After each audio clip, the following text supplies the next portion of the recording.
பிரியாணிக்கு பார்த்தீங்கன்னா வந்து ஒரு சில பேர் வந்து தெரிஞ்சவங்க கேட்குறாங்க பிரியாணி எப்படி பாய் விட்டு செய்யும்போது வந்து நல்லா இருக்குது அப்படின்னு. வந்து இந்த வாட்டி கலர் சேர்க்க போகிறது கிடையாது. எப்பயும் போதெல்லாம் வந்து எண்ணெயிலே வந்து ஆட் பண்ணிட்டோம்.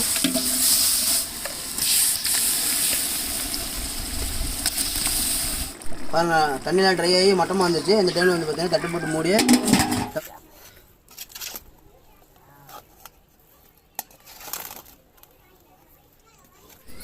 வணக்கம் மக்களே, இன்றைக்கி என்னென்னு பார்த்தீங்கன்னா வந்து எங்கள் ஒய்ஃபுக்கு பிறந்த நாள். அவங்களுக்கு பிடிச்ச சிக்கன் பிரியாணி தான் நம்ம செய்ய போகிறோம். இன்றைக்கி எத்தனை கிலோன்னு பார்த்தீங்கன்னா ஒரு 2 கிலோ போட்டு செய்ய போகிறோம். 2 கிலோ கறி, ஒரு 2 கிலோ வந்து அரிசி செய்ய போகிறோம். எப்படி வந்து ஸ்டெப் பை ஸ்டெப்பாக நம்ம இன்றைக்கி இந்த வீடியோவில் சொல்ல போகிறோம். ஸ்கிப் பண்ணாமல் வந்து இந்த வீடியோவை வந்து முழுசாக பாருங்கள். வீடியோக்குள்ளே போகலாம். அதுக்கு முன்னாடி வந்து என்னென்ன தேவையான மசாலா வந்து காட்டிடுறேன். எல்லாம் கரெக்டாக பார்த்துக்கோங்க. இப்போ பார்த்தீங்கன்னா கொத்தமல்லியும் புதினா வச்சுருக்குறோம். அடுத்து பார்த்தீங்கன்னா வந்து இஞ்சி பூண்டு வந்து ஒரு 400-450 கிராம் வச்சுருக்குறோம். அதே மிளகாத்தூள் உப்புன்னு வச்சுருக்குறோம். அடுத்து பார்த்தீங்கன்னா வந்து ஆயில், சன்ஃப்ளவர் ஆயில் வச்சுருக்குறோம். ஒரு 2 லெமன் புளிஞ்சு வச்சுருக்குறோம். அடுத்து ஸ்பைசஸ் பார்த்தீங்கன்னா பட்டை, ஏலக்காய், லவங்கம் வச்சுருக்குறோம். அடுத்து பார்த்தீங்கன்னா தயிர் வந்து ஒரு 450 கிராம் வச்சுருக்குறோம். சிக்கன் இருக்குது இந்த பக்கம். இந்த பக்கம் பார்த்தீங்கன்னா வெங்காயம் ஒரு 10 பச்சை மிளகாய் வச்சுருக்குறோம். அடுத்து பார்த்தீங்கன்னா தக்காளி. இவ்வளோ தான் இந்த பிரியாணி செய்கிறதுக்கு. அடுப்பு நமக்கு ரெடி ஆகிடுச்சு. அந்த சட்டி வச்சிடலாம். பிரியாணி செய்ய கொண்டோன்னா சட்டி வச்சாச்சு. இப்போ ஆயில் வந்து ஊற்றிக்கலாம். ஆயில் வந்து ஒரு 450 வந்து எடுத்துக்கிறோம். ஆயில் சூடாகட்டும். ஸ்பைசஸ் போட்டுடலாம். ஸ்பைசஸ் பார்த்தீங்கன்னா எடுத்துக்கிறோம். நம்ம வந்து பட்டை, ஏலக்காய், லவங்கம் 3 எடுத்துக்கிறோம். இப்போ பார்த்தீங்கன்னா ஒரு கிலோவுக்கு வந்து ஒரு 5-6 பீஸ் போட்டுக்கிறோம். லைட்டாக பொரிஞ்சு விட்டு அடுத்து ஆனியை போட்டுக்கலாம்.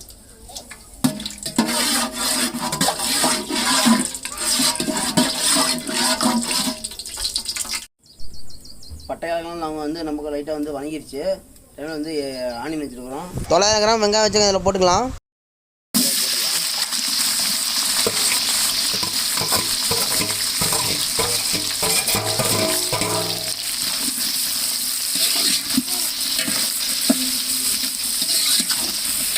ஒரு கிலோ வெங்காயம் பார்த்தீங்கன்னா வந்து ஒரு 10-15 நிமிஷம் ஆகும். நல்லா பொன்னிறமாக வர வரைக்கும் நம்ம வந்து வதங்கணும். இடையில வந்து வதக்கி விட்டுக்கலாம். ஒரு 10-15 நிமிஷம் கழிச்சு அடுத்து ஆனியன் பார்த்தீங்கன்னா நமக்கு பொன்னிறம் வர ஆரம்பிச்சிருச்சு.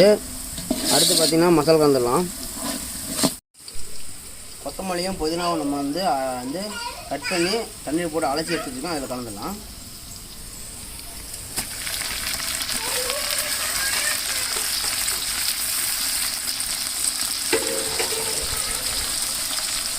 நல்லா எண்ணெயை வதக்கலாம்.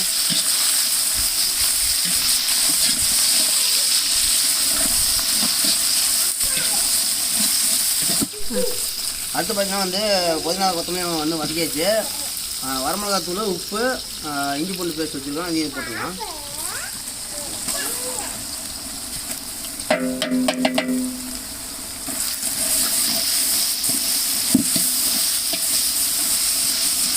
இந்த வாட்டி கலர் சேர்க்க போகிறது கிடையாது.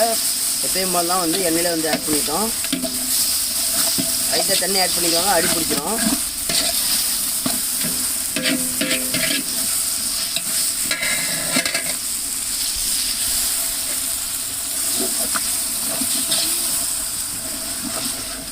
நல்லா இஞ்சி பூண்டு வாசம் போகிற அளவுக்கு நல்லா வதக்கலாம்.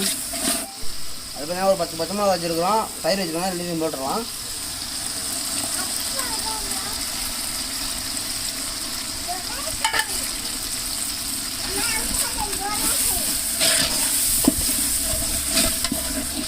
பாருங்க நம்ம எண்ணெயில் மிளகாத்தூள் போடணும். என்ன கலராக இருக்குது.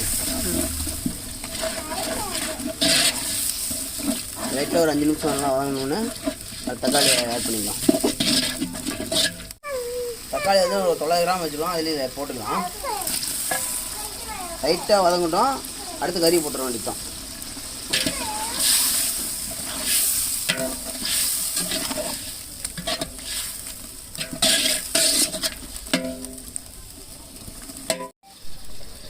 பிரியாணிக்கு பார்த்தீங்கன்னா வந்து ஒரு சில பேர் வந்து தெரிஞ்சவங்க கேட்குறாங்க பிரியாணி எப்படி பாய் விட்டு செய்யும்போது வந்து நல்லா இருக்குது அப்படின்ட்டு. அது என்னன்னா ஒன்றும் கிடையாது. நீங்கள் என்ன தான் வந்து மசாலா போடுற மசாலா கரெக்டாக போட்டாலுமே நம்ம வீட்டு அரிசி பயன்படுத்தணுமா அது வந்து வேறு மாதிரி தெரியும். கடையில் வந்து பச்சரிசி புல்லட்டு ஒவ்வொருத்தரும் வந்து ஒவ்வொரு மாதிரி யூஸ் பண்ணுவாங்க. பாஸ்மதி யூஸ் பண்ணுவாங்க, சீரா சம்பா யூஸ் பண்ணுவாங்க. நம்ம ஊருக்கு என்ன தேவையோ அந்த மாதிரி பிரியாணி நம்ம அரிசி சேர்த்தோம். உண்மையாக வந்து டேஸ்ட் வேறு லெவலில் இருக்கும். அரிசி அதேமாதிரி பிரியாணி கடையில் வாங்குற மாதிரியே இருக்கும். இதுதான் அதோட ரகசியம், தெரிஞ்சுக்கோங்க. 2 கிலோ நம்ம கறி எடுத்துக்க வச்சுக்கோம்.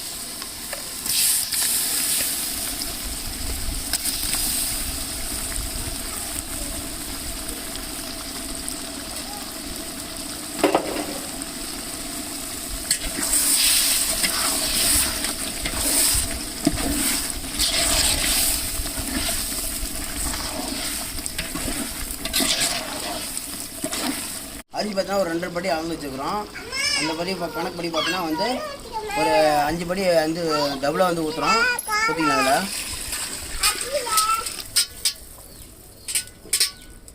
இந்த அளவு தண்ணி ஊற்றியாச்சு. தட்டு போட்டு மூடிடலாம். கொதி வந்தோடனே நம்ம அரிசி போட்டுடலாம். சைடெலாம் பார்த்தீங்கன்னா ஆவி வந்துச்சு, கொதி வந்துச்சுன்னு நினைக்கிறேன். இந்த டைமில் அரிசி போட்டு பார்த்துக்கலாம், திறந்து பார்த்துக்கலாம். நல்லா பதன்னு வருது. இந்த டைமில் வந்து அரிசி போட்டுடலாம்.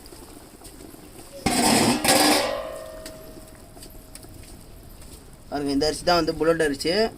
அரிசி வந்து சின்ன சின்னதாக பொடி பொடியாக இருக்கும். சும்மா புல்லட் வந்து சூப்பராக இருக்கும், பூமாக இருக்கும். நம்ம அரிசி வாங்கி யூஸ் பண்ணி பாருங்கள்.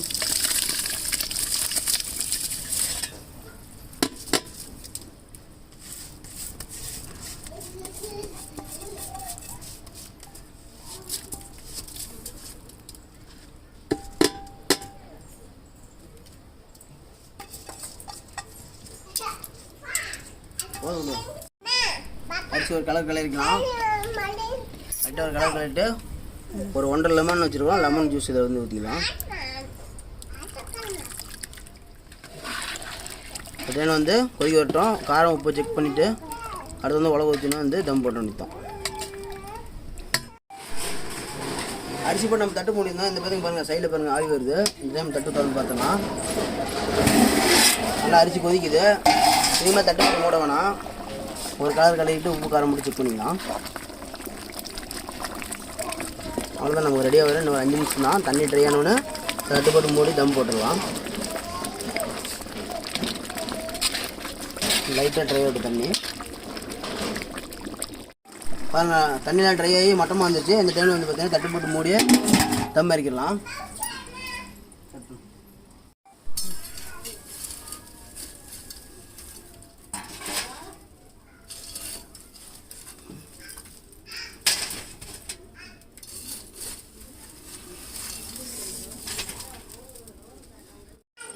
பார்த்தீங்கன்னா தம் போட்டாச்சு. ஒரு 20-25 நிமிஷம் கழித்து தம் அடித்து பார்த்தோம்னா நமக்கு வந்து சூப்பராக சுவையான வந்து பிரியாணி வந்து ரெடி ஆயிடுச்சு. அடுத்து பார்க்கலாம். நம்ம தம் பார்த்தீங்கன்னா ஒரு 20-25 நிமிஷம் விட்டோம். இப்போ தம் அடித்து பார்த்துக்கலாம்.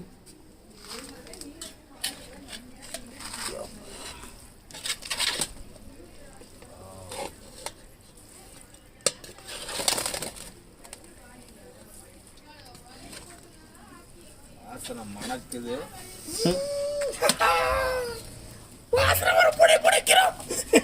என்ன வீடியோ ஓடிட்டு அப்படா பேசு, நைட்டில் பேசணும்டா. ஒரு புடி பிடிக்கிறான். பேசு, நீ பேசு.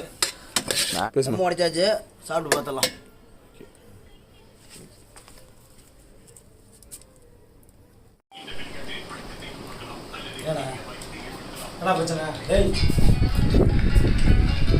சொல்லுங்க.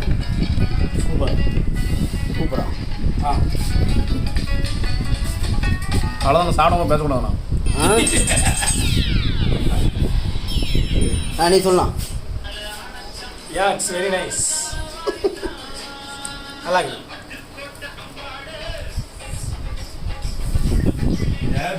நம்ம வீடியோ தொடர்ந்து பாருங்கள். லைக் பண்ணுங்கள், ஷேர் பண்ணுங்கள், கமெண்ட் பண்ணுங்கள். நெக்ஸ்ட் வீடியோ பார்க்கலாம். Bye bye.